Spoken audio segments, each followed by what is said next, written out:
Jackson. Ayun, inupakan ni Fantastic Man at tumalsik doon sa ibang ibayo.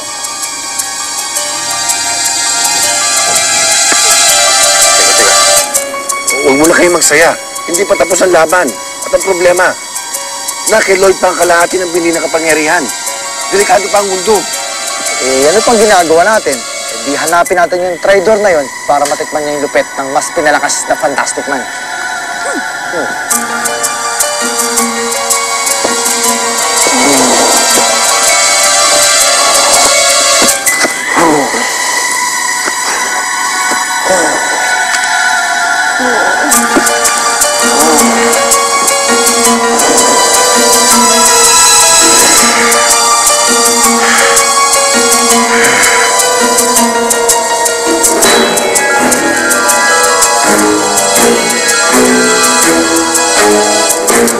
Lloyd.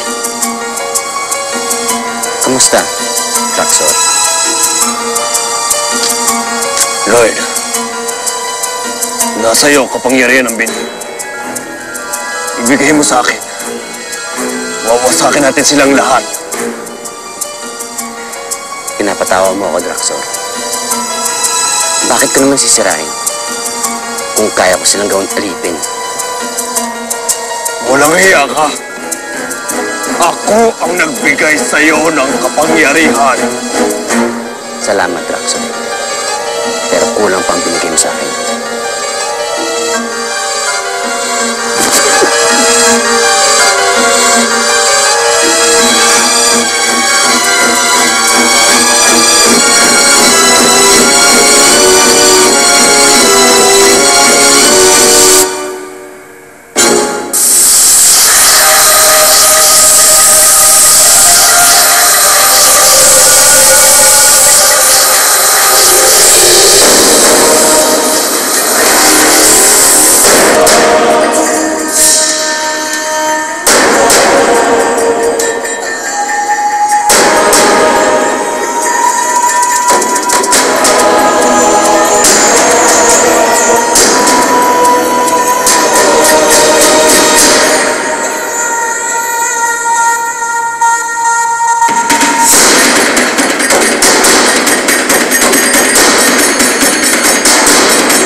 Matapos kong pagkatiwalaan, tulokohin niya tayo.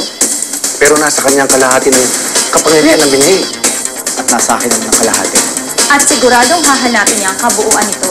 Pero preso, para makuha niya yung kapangyarihan ng binhi sa'yo, kailangan kanyang patayin.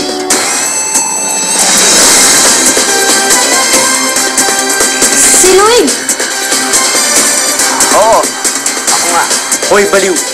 Nasa akin ang hinahanap mo. Umasa ka na lang dahil hindi ko ibibigay sa'yo.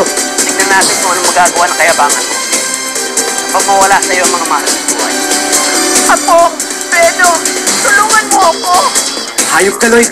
Antayin mo ako! Magtutus tayo! Sa'yo, Pedro!